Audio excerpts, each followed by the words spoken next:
Salut à tous, j'espère que vous allez bien par la grâce de Dieu. C'est mon votre serviteur depuis la nation de la Belgique. J'espère que vous êtes bien installés là où vous êtes. Et nous allons remettre le temps de la parole entre les mains de Dieu, afin que le Seigneur puisse encore nous parler, puisse encore nous conduire dans la profondeur des Écritures. Nous prions.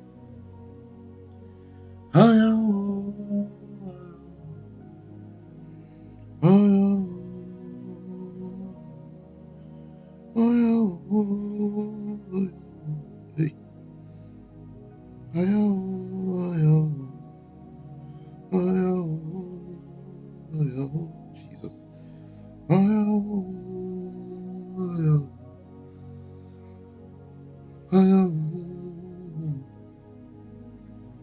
Dieu de grâce, la libre stobrete kamadegrete.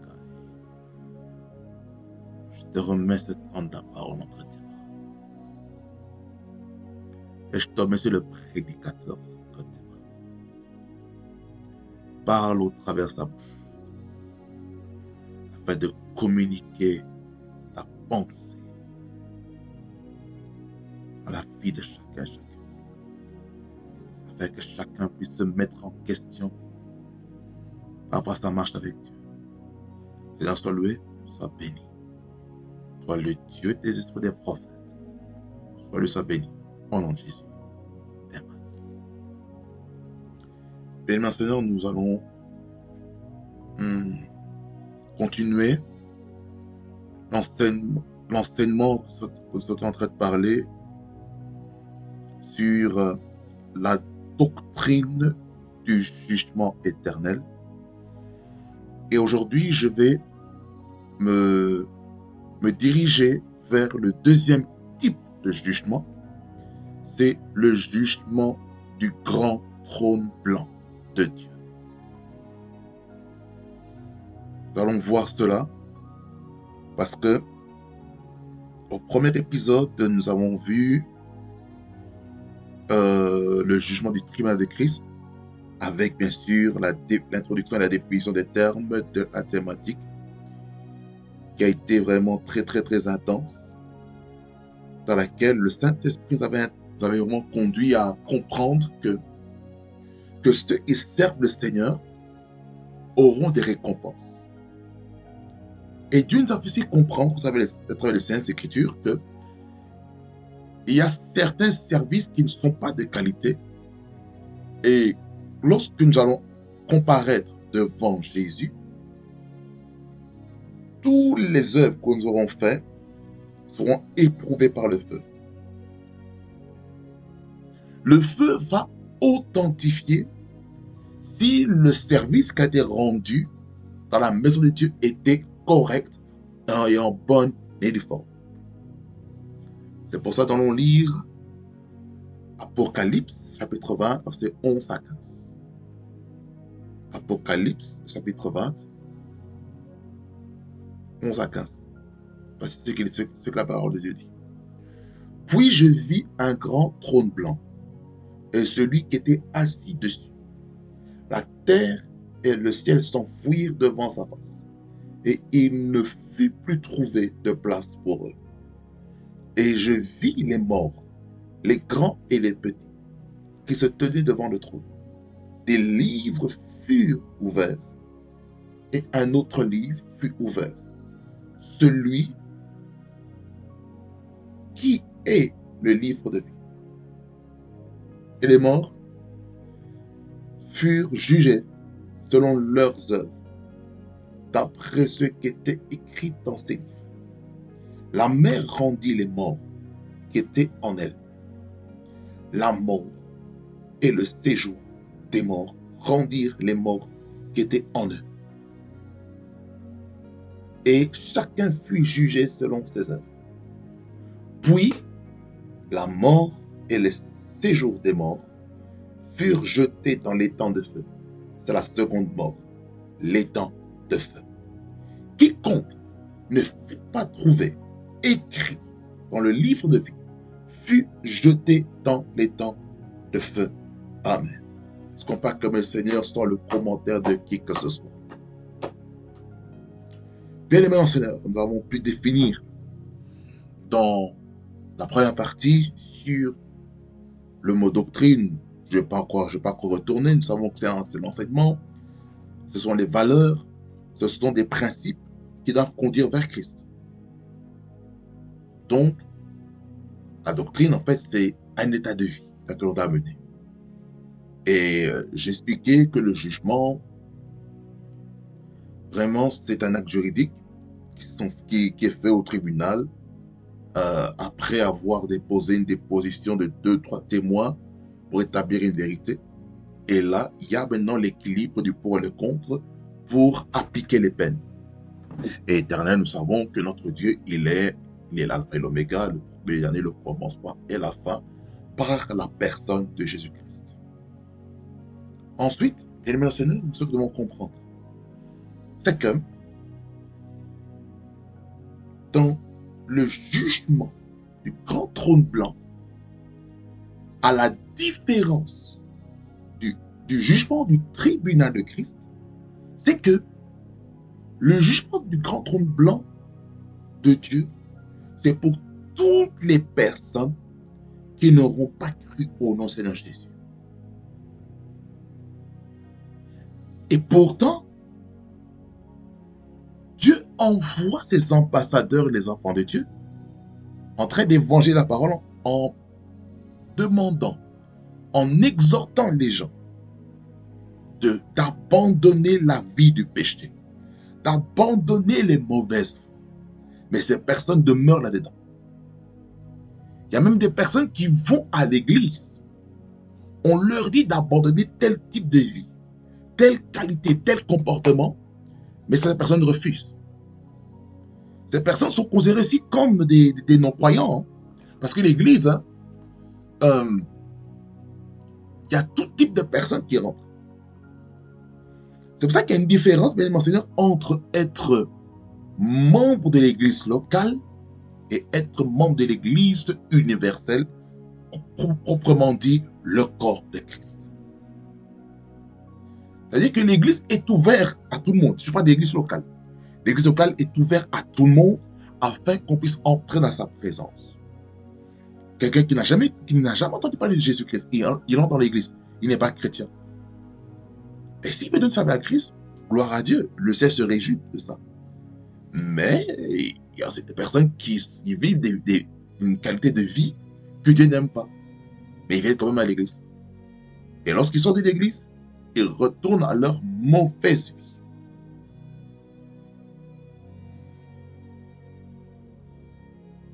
Dans l'église, c'est des personnes qui viennent avec un esprit de la religion.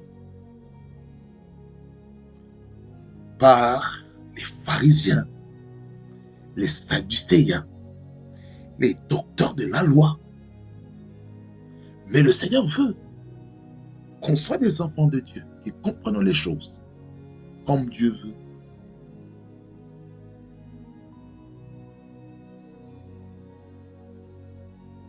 Pas selon que les hommes veulent.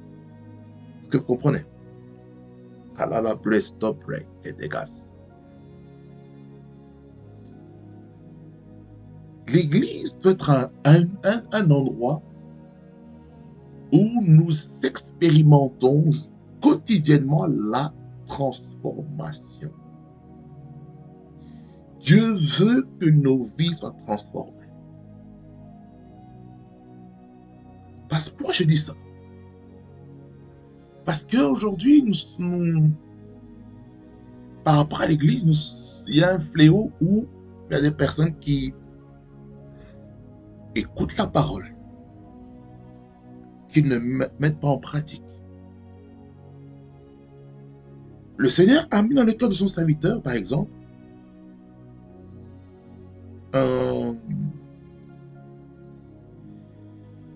sur le thème sur les faux témoignages. Tu viens à l'église, tu sais que tu as répandu des faux témoignages autour de toi.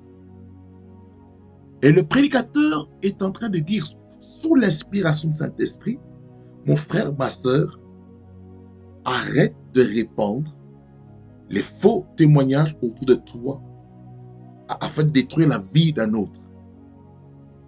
Mais toi, tu demeures là-dedans. En réalité, tu as regardé le miroir. Tu as pris le temps d'observer comment tu étais. Tu t'es retourné et puis tout à coup, tu as oublié comment tu étais. C'est pareil avec ceux qui viennent à l'église sans pourtant mettre la parole de Dieu en exergue et en pratique dans leur propre vie. Et ce que Dieu veut, c'est que nous soyons des enfants de Dieu qui aimons la parole de Dieu et qui aimons être transformés. Je vous ai dit que le jugement du tribunal de Christ, c'est pour les enfants de Dieu qui vont recevoir des récompenses par ricochet des différentes couronnes. Quelqu'un dit Amen ici. Mais je ne vais pas m'étaler sur le jugement du tribunal de Christ, que je vais vous laisser écouter le message dans la vidéo précédente. Le jugement du grand trône blanc de Dieu. De quoi il s'agit ici maintenant?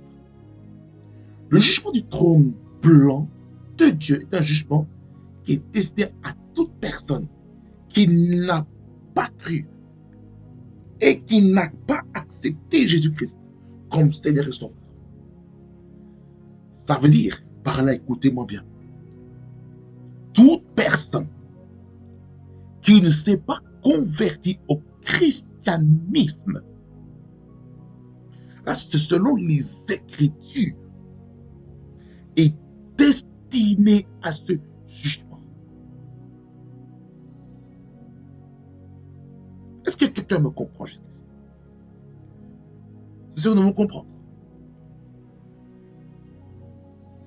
En fait, ces personnes-là, ce n'est pas seulement ceux qui n'ont jamais accepté Jésus-Christ, maintenant dans le présent, même ceux du passé. Depuis le temps d'Adam et Ève,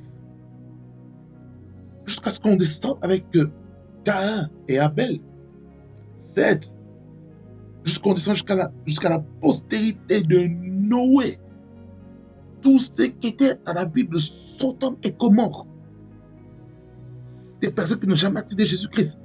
Des personnes qui se disent, oh non, qui es-tu pour me juger? Ou des personnes qui se disent, voilà, je vais demeurer dans la vie du péché. Je vous dis, ce genre de jugement, ce sera dans la fin des temps.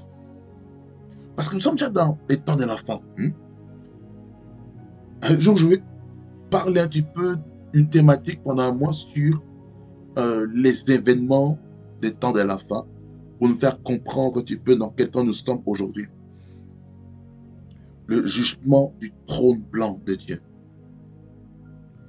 Les commentateurs disent que ce jugement aura lieu lors de la fin de l'univers actuel et la création de nouveaux cieux et d'une nouvelle terre. Parce que là, ce qui va se passer, nous serons en fait dans une nouvelle dispensation. Parce que Apocalypse chapitre 20 introduit une nouvelle dispensation. Cette dispensation, c'est la dispensation du royaume. Et qui va régner durant cette dispensation du royaume? C'est Jésus-Christ. Plus en tant que sauveur, ni plus en tant que Seigneur, mais il va venir ici maintenant comme un lion. Il va plus venir comme l'agneau de la rédemption. Il va venir comme le roi. Il va régner.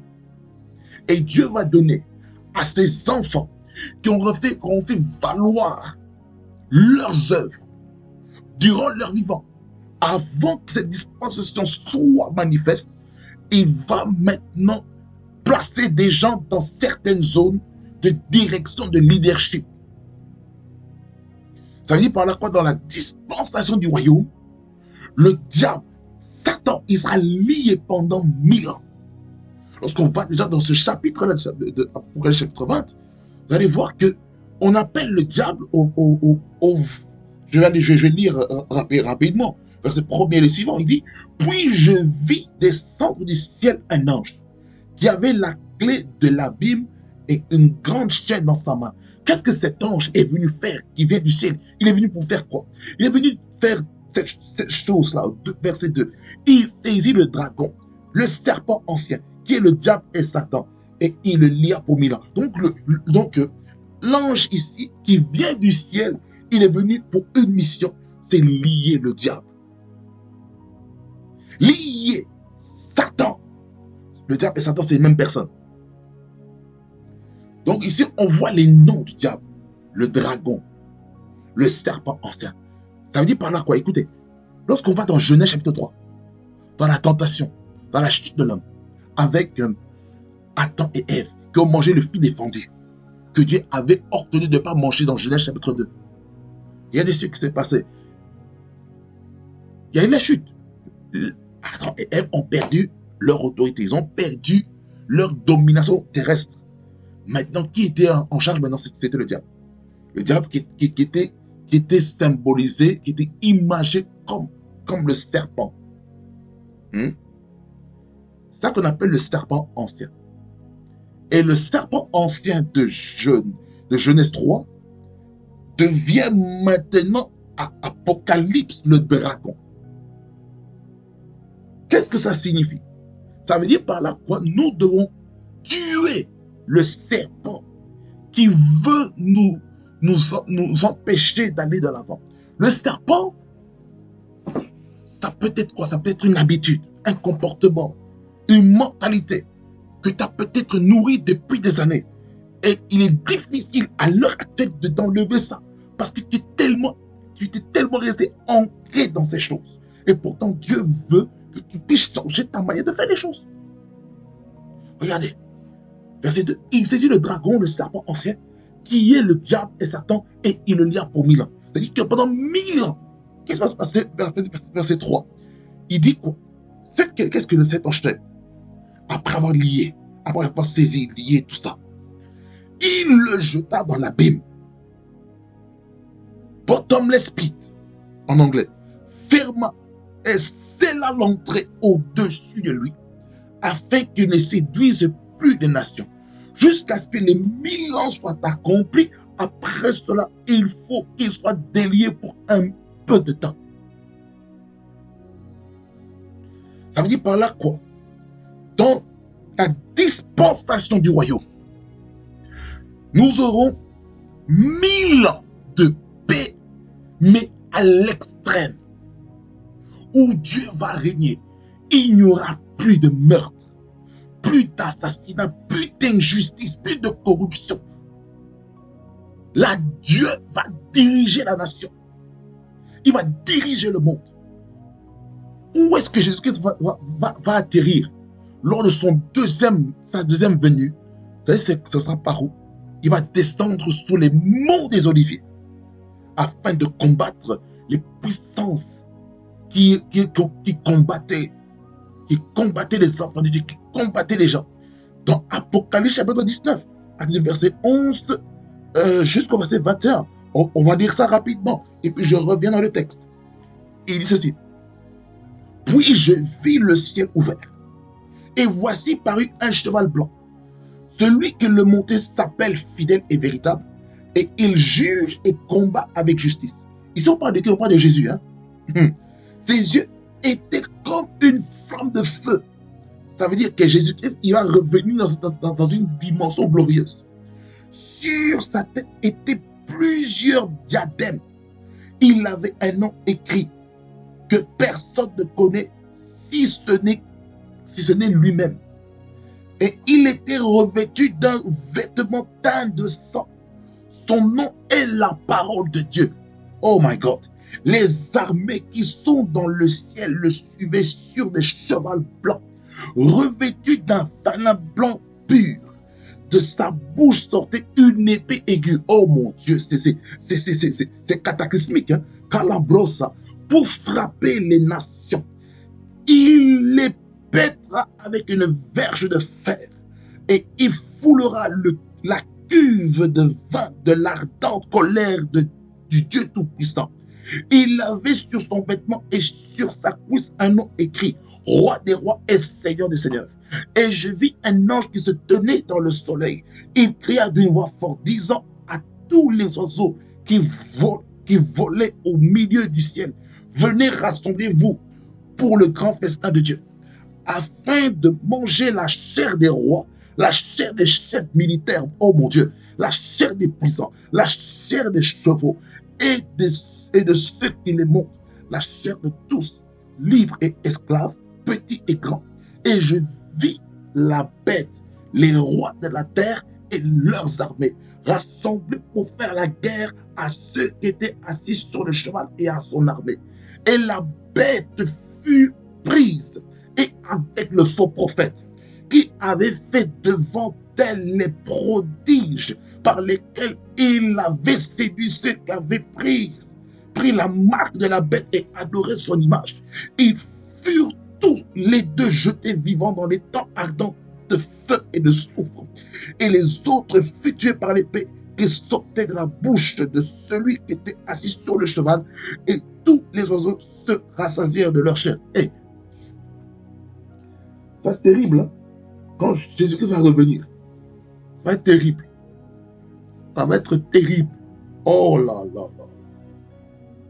Là, quand Jésus-Christ va revenir pour la seconde fois, parce que la première fois, c'est la parousie secrète, plus communément appelée l'enlèvement, où l'Église sera enlevée. Quand l'Église sera enlevée, le Saint-Esprit n'agira plus sur la terre. Mais, est-ce que va devenir comme ça? Il y aura des chrétiens aussi qui rateront l'enlèvement.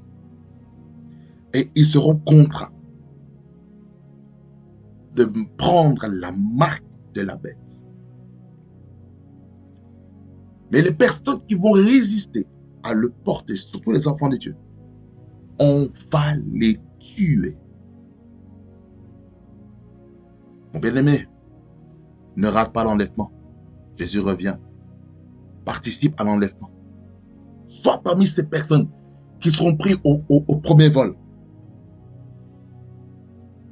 Sois parmi ces personnes qui vont aller voir le Père et voir le Sauveur Jésus pour les noces de l'agneau. Parce que là, actuellement, bien aimé Seigneur, nous sommes en plein fiançailles. Nous sommes en plein fiançailles avec Jésus. Là, maintenant, nous sommes en train de comprendre ce que Jésus veut pour nous. C'est pour ça que je parle du jugement du grand plan de Dieu. Quand Jésus va revenir pour la seconde fois, c'est à ce moment-là, après Apocalypse chapitre 20, le jugement va commencer à partir du verset 11 jusqu'au verset 15. Mais avant que ce dernier jugement puisse avoir lieu, il faut que le diable, Satan, soit relâché, n'est-ce pas? Il faut que soit relâché. Au verset 7 de l'Apocalypse chapitre 20, qui dit quand les 1000 ans seront accomplis, là on parle du millénium, seront accomplis, Satan sera relâché de sa prison. C'est-à-dire que Satan sera emprisonné pendant 1000 ans. 1000 ans. Il va sortir. Qu'est-ce qu'il va encore faire? Ben, rebelote, comme dans Genèse chapitre 3, jusqu'à aujourd'hui. Qu'est-ce qu'il va faire au verset 8? Et il sortira pour séduire les nations qui sont aux quatre coins de la terre, Gog et Magog, afin de les rassembler pour la guerre. Leur nombre est comme le sable de la mer. Ils montèrent à la surface de la terre et ils investirent le camp des saints et la ville bien-aimée, mais un feu descendit du ciel et les dévora. Aïe! Et les gardigailles. Et le diable qui les séduisait fut jeté dans l'étang de feu et de soufre, où sont la bête et le faux prophète. La bête ici, c'est qui? C'est l'antéchrist. L'antéchrist ou l'antichrist. Ce sont plusieurs noms qui parlent de celui qui est contre Christ. Celui qui oui, c'est celui qui est contre Christ.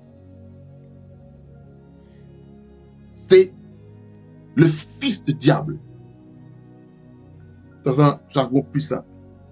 Ils seront tourmentés jour et nuit au siècle des siècles. Eh, maman, mon bien-aimé, ne rate pas le ciel. C'est pour ça qu'il faut faire attention avec sa vie. Faire attention avec sa vie. Et là, maintenant, nous entrons dans notre vif du sujet. Parce que là, pendant tous ces instants, j'étais en train de planter le décor afin de comprendre la doctrine du jugement éternel, particulièrement le jugement du grand trône blanc. Et regardez, nous avons lu de Apocalypse 20, verset 11 jusqu'au verset 15, ce qui allait se passer au jugement dernier, appelé le jugement du grand trône blanc. Vous avez posé la question, mais qu'est-ce qui va se passer concrètement? Concrètement. Déjà, les Écritures ici, ils nous plantent déjà le décor. Ce qui va se passer. Le verset 11, il dit, puis je vis un grand trône blanc.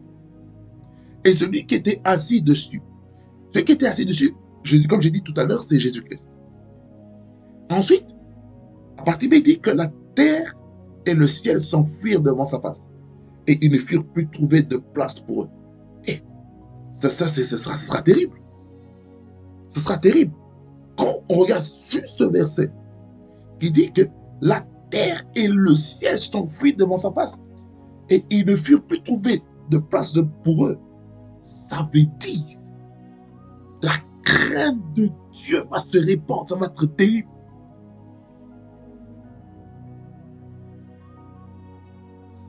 C'est terrible, mes amis. Terrible. Terrible. Terrible. Terrible. Je vous dis terrible. C'est cataclysmique. Hein? Imaginez-vous. La Terre, qui est une planète dans laquelle nous habitons, il ne pourra même pas supporter la présence de Dieu. Il ne pourra pas supporter la gloire de Dieu, la personne de Dieu. Selon les commentateurs, qui dit celui qui est assis dessus, on parle du Seigneur Jésus-Christ, selon les commentateurs. Pour d'autres, ils parlent de Dieu le Père. Peu importe ce que les commentateurs disent, mais moi je dirais que peu importe ce qu'ils disent, nous savons que c'est Dieu. C'est Dieu. Que ce soit Père, Fils, Saint-Esprit, ça forme une seule unité. Alors, qu'est-ce qui va se passer? Verset 12. Et je vis les morts, les grands et les petits qui se tenaient devant les trônes. Ça veut dire que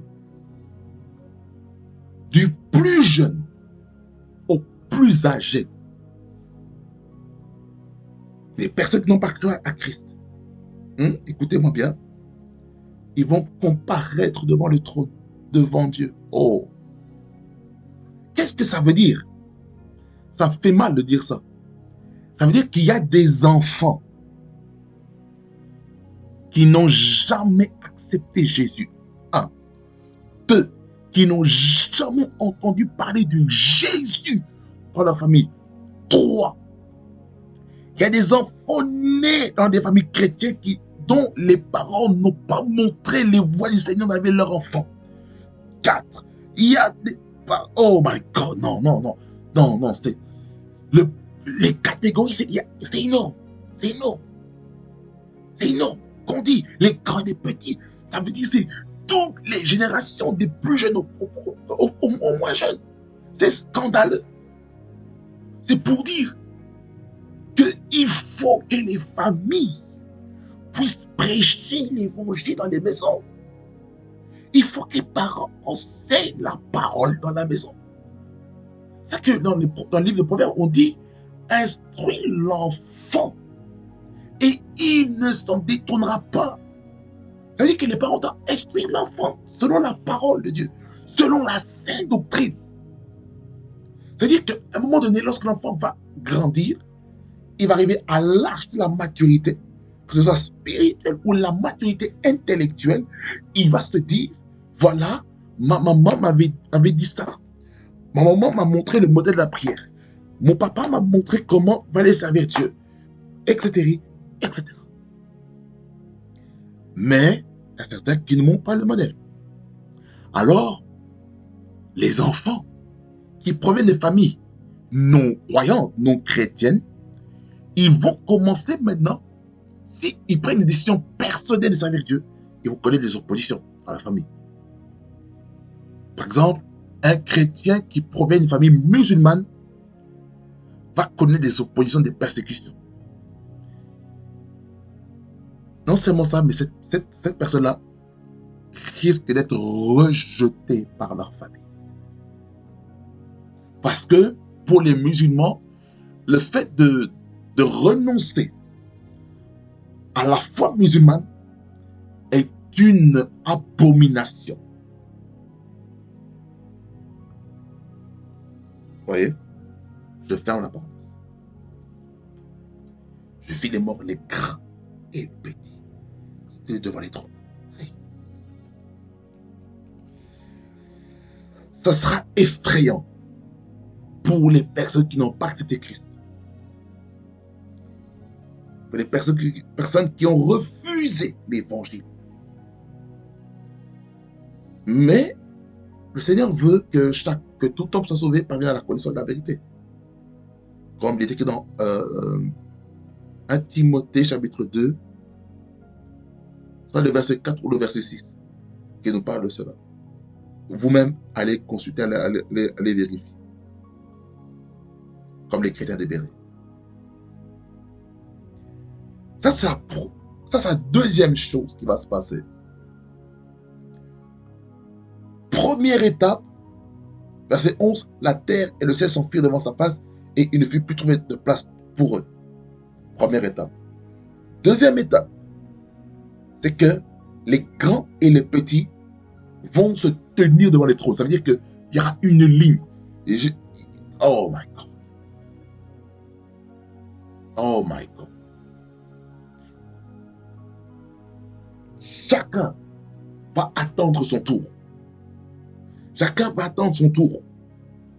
Lorsque le juste juge va appeler les personnes qui n'ont jamais cru à Dieu pour rendre compte de leur vie. Je vais y revenir tout à l'heure. Des livres furent ouverts. Ça, c'est la troisième étape. Des livres furent ouverts. Ces livres-là, c'est quoi? C'est les livres de chaque personne, chaque mort qui n'a pas accepté Jésus-Christ comme Seigneur et Sauveur. Les grands et les petits. Il y a des livres dans lesquels sera écrit tout ce qu'ils auront fait. Et là, maintenant, je suis allé dans les trois choses qui est écrit dans ce livre. Ce qui est écrit dans le livre, c'est les paroles, les choses qu'on a dit de nos bouches. 1. 2. C'est les œuvres. Vous voyez? Et troisièmement, la pensée. Ça veut dire que au jour du jugement dernier, ceux qui n'auront pas accepté Jésus comme Seigneur et Sauveur, ils seront jugés sur ces trois aspects. La pensée, les paroles et les actes. Vous voyez? Ces trois domaines. Vous serez jugés pour ça, sur base de ce qui sera écrit dans les livres. C'est-à-dire que chacun d'entre nous, nous avons un livre au ciel. Chaque individu. Je ne sais pas combien de livres qu'il y a au ciel par rapport à nos vies. Vous voyez? Alors, c'est la troisième. Quatrième chose. Et un autre livre fut ouvert. Celui qui est le livre de vie. Le livre de vie, ici, c'est quoi? C'est un livre dans lequel est écrit les noms des personnes qui ont été rachetées, des hommes qui ont été sauvés, des hommes qui ont été justifiés, des personnes qui ont donné leur vie à Jésus-Christ. La question que j'ai pour vous, est-ce que votre nom est inscrit dans le livre de vie? C'est ça la question qu'il faut se poser. Est-ce que mon nom est inscrit dans le livre de vie? Lorsqu'on va aussi dans les évangiles, hein, on voit une histoire d'une personne qui disait qu'on a prophétisé en ton nom, on a fait des miracles en ton nom, mais le Seigneur est en train de dire, quittez de là, je vais paraphraser, il dit que je ne vais pas vous voir, vous qui pratiquez l'iniquité. Vous êtes destinés à aller dans les lieux de tourment où il y aura des grincements des dents. Là, je paraphrase un petit peu le texte, mais je n'ai pas la référence en tête. C'est à vous de faire les recherches vous-même. Il est en train de parler comme ça. En d'autres termes, qu'est-ce que ça veut dire? Il y a des gens qui vont faire aussi le service dans l'église. Ce service-là, Dieu ne l'a pas reconnu. Dieu n'a pas reconnu ce service-là. Dieu voit que ce service est animé de l'iniquité.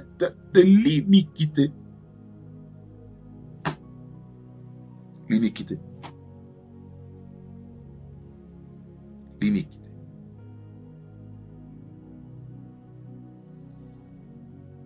Regardez. Pour compléter la pensée par rapport à ceux sur quoi nous serons jugés, pour ceux qui n'ont pas accepté Jésus comme Seigneur Sauveur. Et les morts furent jugés selon leurs œuvres, pensées, paroles et les actes, d'après ce qui était écrit dans ce livre. Ça veut dire que les peines, les sanctions, ce sera terrible. Ça veut dire qu'il y aura des preuves accablantes qui vont condamner les gens. Mais le remède à ça, c'est de donner sa vie à Christ, hein, pour éviter ce type de jugement dans votre vie. Vous voyez? C'est très important de comprendre ça. Il y a encore d'autres scènes qui se manifestent, verset 13. La mer rendit les morts qui étaient en elle.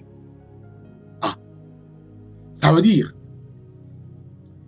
les corps qui ont été jetés dans les canaux, les rivières, les mers, les océans. Hey my God. Ces endroits-là, on va ramener les cadavres. Mer rouge, mer noire. On va ramener tous les cadavres, les corps qui sont morts, les ossements desséchés qui sont dans la mer, décomposition, tout ça. Ils vont remonter. Ils vont être vomis. Ce sera cataclysmique. Hein? Ce sera terrible. Ce sera terrible. Hey, my God. Hey, aïe, aïe, aïe. Aïe, la mer rendit les morts qui étaient en elle. La mort et le séjour des morts rendirent les morts qui étaient en eux. Ça veut dire quoi? Le cimetière, les cimetières là. Ah, les cimetières, l'enfer vont faire ressusciter des gens. Ils vont ramener à la vie. Afin que chacun d'entre eux soit jugé selon leurs œuvres. Oh là. Et lorsque ce jugement aura pris fin, quelle sera la finalité. La finalité est dans le verset 14 et le verset 15. C'est que la mort et le séjour des morts seront jetés dans les temps de feu. Les temps de feu, là, ce sera éternel. Hein? C'est un feu qui ne sera pas une brûlure simplement de 2 minutes. Hein? C'est toute une vie. Toute une vie. Certaines personnes qui ont eu des expériences, ont eu des expériences surnaturelles. Certains disent que en enfer, il n'y aura pas de lumière. Le feu va brûler. On ne verra pas le feu, mais ça va brûler. Il y aura des cris et tout. Vous voyez? Les temps de feu, comme il est écrit, ici, il dit c'est la seconde mort. Dans la mort, bien aimé Seigneur, il y a la première mort et il y a la seconde mort. La première mort, c'est la mort physique. C'est-à-dire que c'est lorsqu'il y a cessation de la vie terrestre. C'est-à-dire que lorsque nous mourons, lorsque nous rendons l'âme, lorsque les gens rendent l'âme, ben, ils sont dans la première mort. Ensuite, la seconde mort, c'est la mort spirituelle. La mort spirituelle, ça la amène à l'étang de feu. Ce sera un lieu de souffrance. Et ces lieux-là est destiné à toute personne dont leur nom n'a pas été trouvé dans le livre de vie.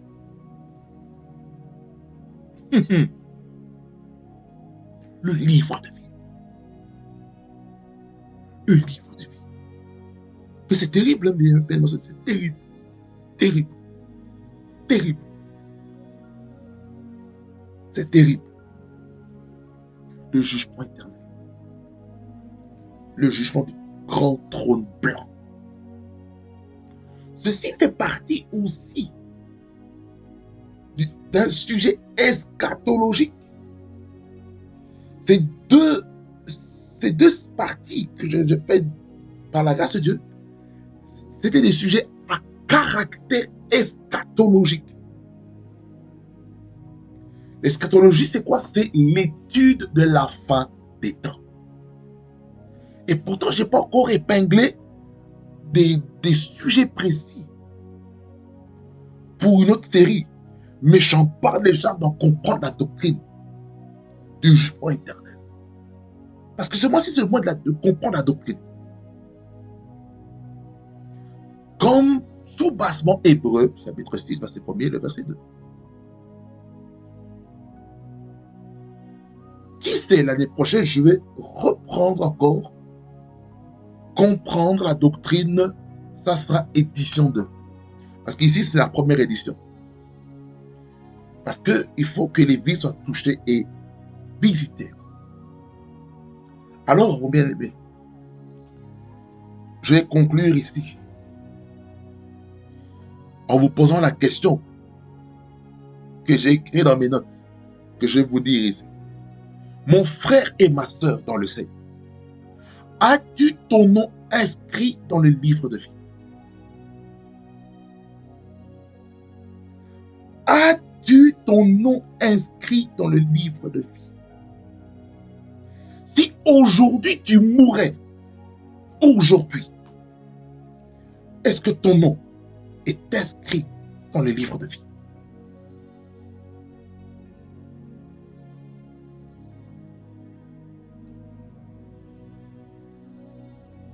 Toi qui vis dans la colère et qui as laissé cette colère grandir et entrer en maturation vers la haine. Si tu meurs dans cet état, est-ce que tu vas entrer au ciel ou tu vas aller en enfer. Je pose une question très importante, très sérieuse. Une question qui fait réfléchir. Cette question n'est pas seulement pour vous-même aussi, même pour moi, le prédicateur. Si je mourais aujourd'hui, où irais-je? Au ciel ou en enfer?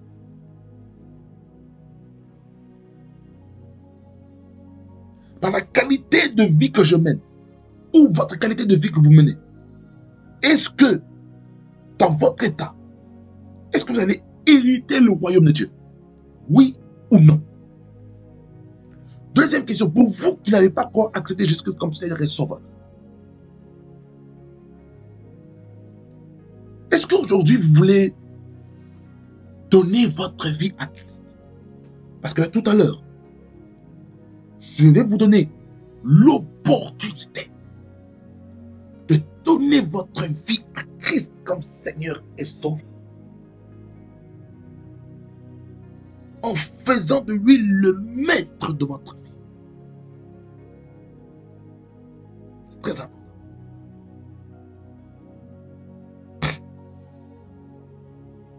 J'aimerais dire ceci. Today is today. Today is today. It's not tomorrow. Today is the time to give your life to Jesus. Today is the time to give your life to Christ. Don't say, I will wait tomorrow. Right now. Right now. It's time for each other, for every human being to give his life to Jesus. If you don't give your life to Jesus, you will go to hell. Your name will not be written in the book of life. That's why you need absolutely Jesus in your life. Be born again. Be redeemed in your spirit. Understand the concept of righteousness, of justification. Understand it.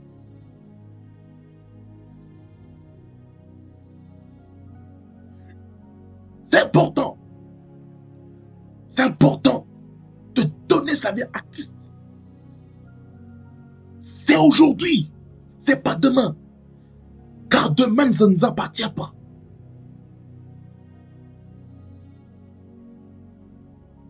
Demain, ça ne nous appartient pas.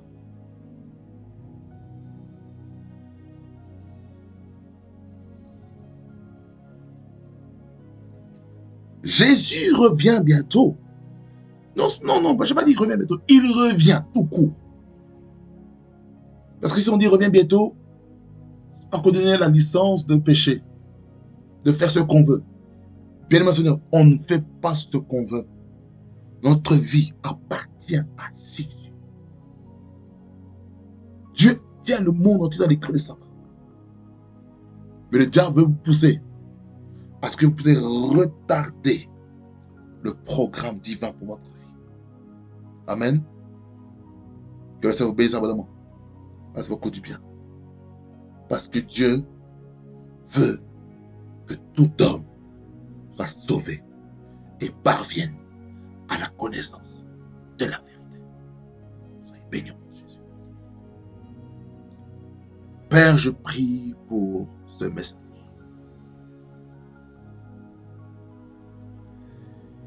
Qui est un message qui nous pousse à la réflexion. C'est-à-dire, ce n'est pas un message pour nous promettre des belles choses, mais c'est un message qui va nous pousser à nous convertir, pas par la peur par la peur d'aller en enfer, mais par amour pour toi, Seigneur.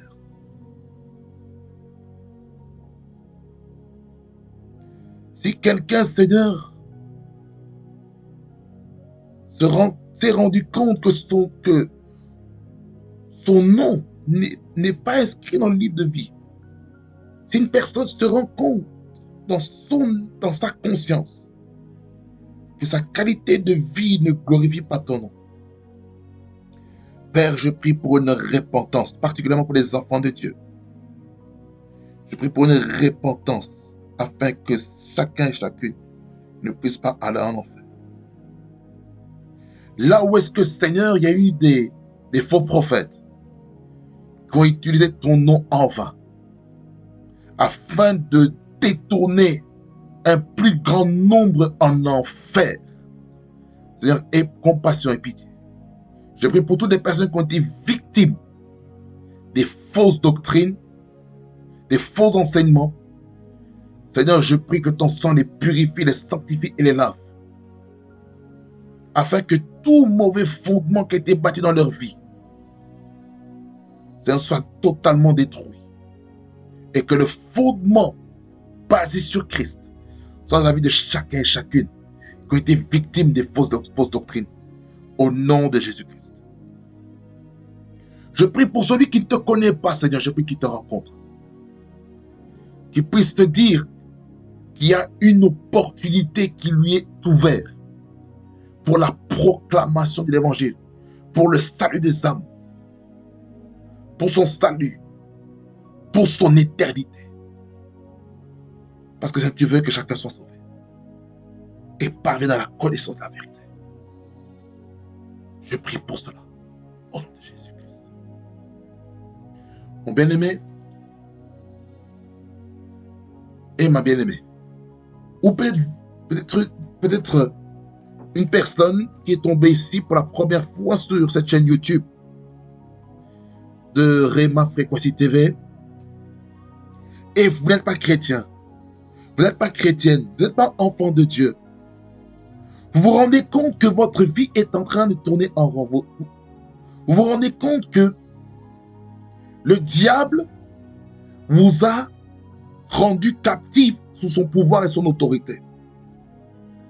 Et vous vous rendez compte que si vous mourrez aujourd'hui, maintenant l'état dans lequel vous êtes, vous partez en enfer.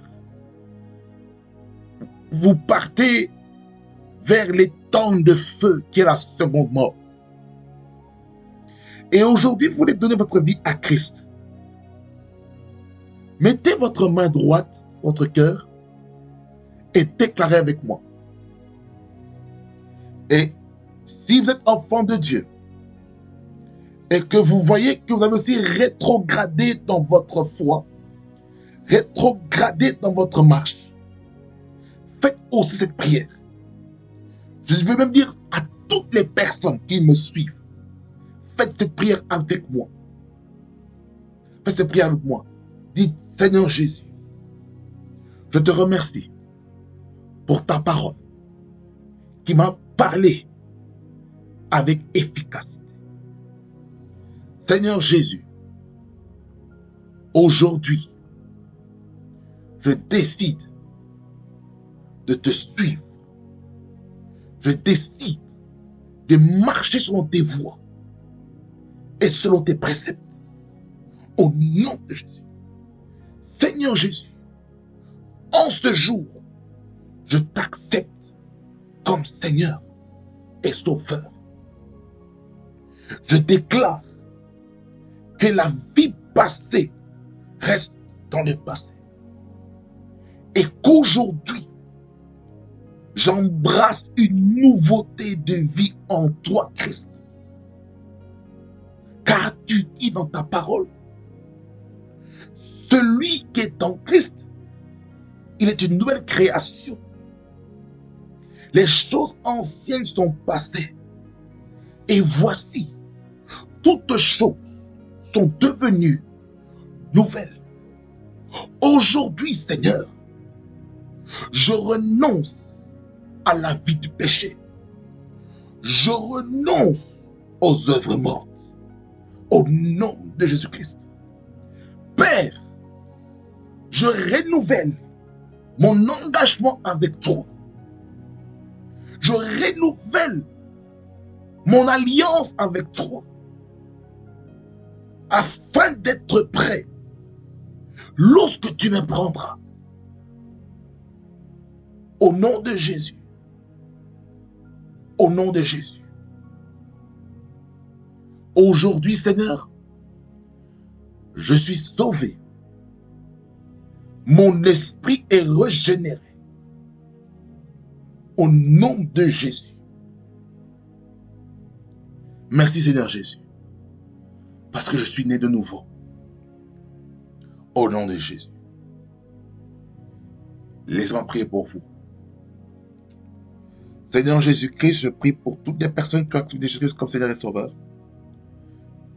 Toutes les personnes chrétiennes qui ont rétrogradé et qui décident de renouveler leur engagement devant toi, Seigneur.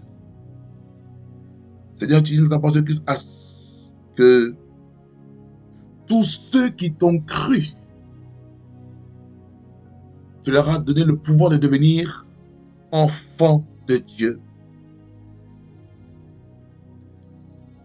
Seigneur, merci Seigneur pour le salut des âmes.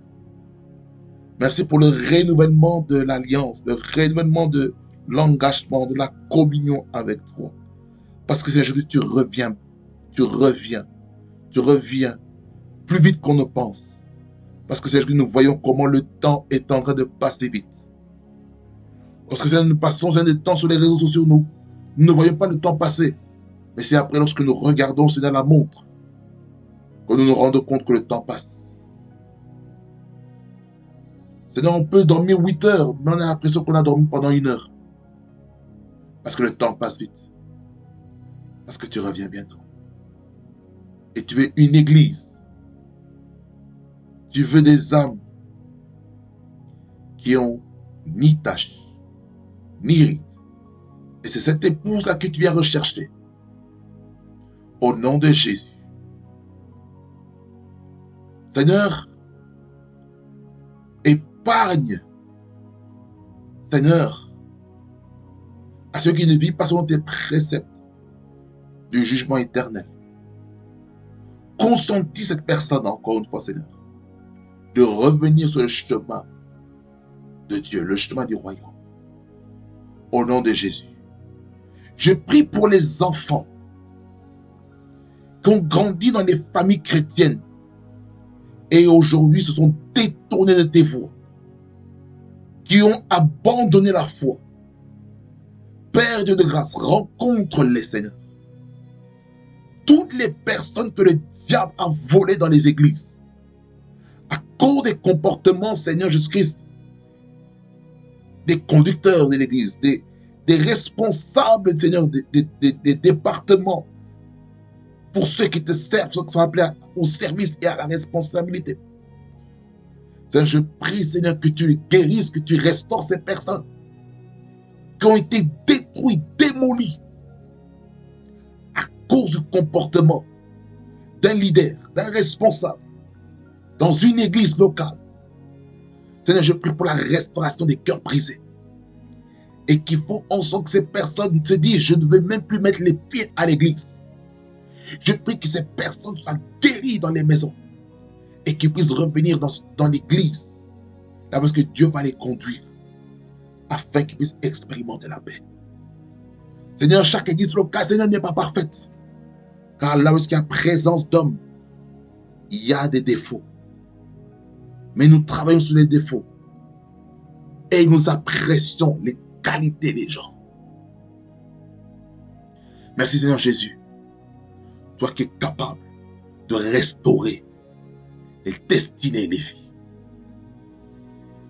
Merci Seigneur Jésus pour la restauration des âmes. La restauration des âmes. La restauration des âmes. Là où est-ce que Seigneur Jésus, certaines âmes ont été prises dans les pièges des faux prophètes, des faux docteurs, des faux apôtres, des faux évangélistes, des faux évêques, des faux enseignants de la parole. Seigneur, je prie Seigneur, pour la guérison, la restauration spirituelle, la restauration de l'âme de chaque personne qui ont subi des atrocités, qui ont subi des abus dans les églises, que peu importe, la subdivision dans le christianisme. Je prie au Dieu pour la restauration de ces âmes qui ont subi des abus sexuels, des abus moraux, des abus psychiques, des abus d'autorité. Je prie au Dieu que tu restaures chacun et chacune au nom de Jésus. Je prie que ceux qui ont subi l'humiliation, ceux qui ont subi l'opprobre, ceux qui ont subi la destruction de leur image, la destruction de leur identité, la destruction de leur potentiel, la destruction de leur appel, la destruction du ministère que tu as mis dans la vie de ces personnes. Je prie au Dieu que tu les restaures. Au nom de Jésus, je sens dans mon cœur de prier pour la restauration des âmes. Je prie pour la restauration des âmes blessées, abattues. Au nom de Jésus-Christ, du Seigneur aux abus dans les églises. Que tu puisses guérir au nom de Jésus-Christ. Seigneur, tu dis dans ta parole, Jésus-Christ, que le jugement commencera premièrement dans la maison de Dieu. Je prie au Dieu que la maison de Dieu soit guérie, soit restaurée. Je prie que l'ordre divin s'installe au nom de Jésus. Seigneur, guéris les cœurs. Guéris les cœurs. Guéris les cœurs blessés, les cœurs abattus. Au nom de Jésus. Les enfants. Guéris les cœurs, guéris les cœurs, guéris les cœurs, guéris les cœurs blessés, guéris les cœurs meurtris, guéris les cœurs trahis, au nom de Jésus-Christ, trahis que ce soit dans l'église, trahis dans les familles. C'est que je prie pour la guérison, la restauration, au nom de Jésus-Christ. Guéris les âmes qui ont été blessées par le renoncement de leurs membres de famille biologique. Guéris les cœurs qui ont été blessés par le renoncement de leur famille spirituelle. Je parle de l'église locale. Les personnes qui ont été excommuniées pour des raisons, pour des fausses raisons. Oh Dieu, que tu guérisses les cœurs au nom de Jésus-Christ. Je prie, Seigneur, là où est-ce que les noms des gens ont été parlés en mal. Je prie, Seigneur, que tu protèges les noms. Que tu protèges la réputation des hommes, que tu protèges l'intégrité, que tu protèges, Seigneur, jusqu'à la vie de ton peuple, dans laquelle leur nom est prononcé négativement dans une mauvaise lumière. Au nom de Jésus-Christ, je viens détruire, au nom de Jésus-Christ, tout faux témoignage qui est prononcé, qui détruit l'identité, qui détruit la confiance aux hommes, au nom de Jésus-Christ. C'est d'abord déclaré, Seigneur, que nous allons nous confier à toi, Seigneur, et en se confiant en toi, il y a une bénédiction. Mais lorsqu'on se confie en l'homme, Seigneur, il y a une malédiction. Je prie que chacun puisse avoir une intimité profonde avec toi. Au nom de Jésus. Règne en maître, Seigneur, dans la vie de ces personnes. Au nom de Jésus. Merci, Seigneur Jésus, parce que ton peuple va connaître un tournant spécial. Au nom de Jésus-Christ.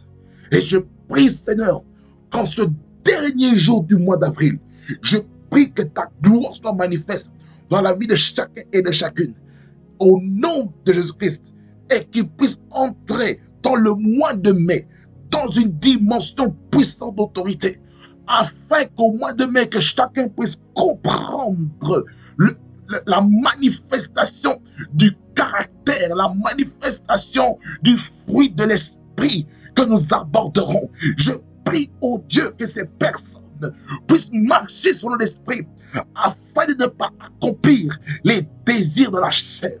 Seigneur, merci pour ce que tu fais, pour ce que tu réalises. Au nom de Jésus, garde ton peuple fidèle à toi. Au nom de Jésus. Amen. Béni, Seigneur, soyez bénis. Au nom de Jésus-Christ. On a encore débordé. C'est pas grave. Mais le plus important, c'est que votre âme, que votre éternité soit manifeste. Béni, Seigneur, vous qui avez accepté Jésus comme Seigneur et Sauveur, maintenant, priez à Dieu afin de vous conduire dans une église que Dieu veut pour vous. Demandez à Dieu, Seigneur, dans quelle église je dois appartenir? Dans quelle famille spirituelle je dois appartenir? est-ce que je peux grandir en profondeur? Allez dans une église. Et si vous ne trouvez pas d'église, eh bien, suivez sur les réseaux sociaux des prédications qui bâtissent, des prédications qui sont ça. C'est ça que j'aimerais attirer votre attention, d'écouter des messages qui sont ancrés dans la saine doctrine. Amen. Que ça vous plaise abondamment. Passe beaucoup du bien. Et nous nous trouvons déjà le mois prochain pour parler sur la thématique manifester le fruit de l'esprit. Soyez bénis au nom de Jésus-Christ, car nous sommes ensemble en Jésus-Christ, notre Seigneur. Soyez bénis au nom de Jésus-Christ, notre Seigneur.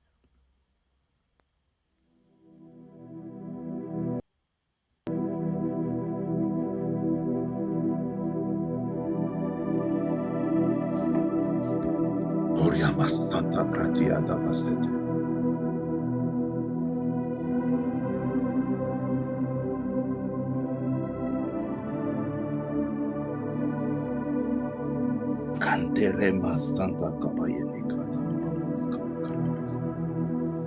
Père Dieu de grâce, je prie pour ma vie, je prie pour ma vie,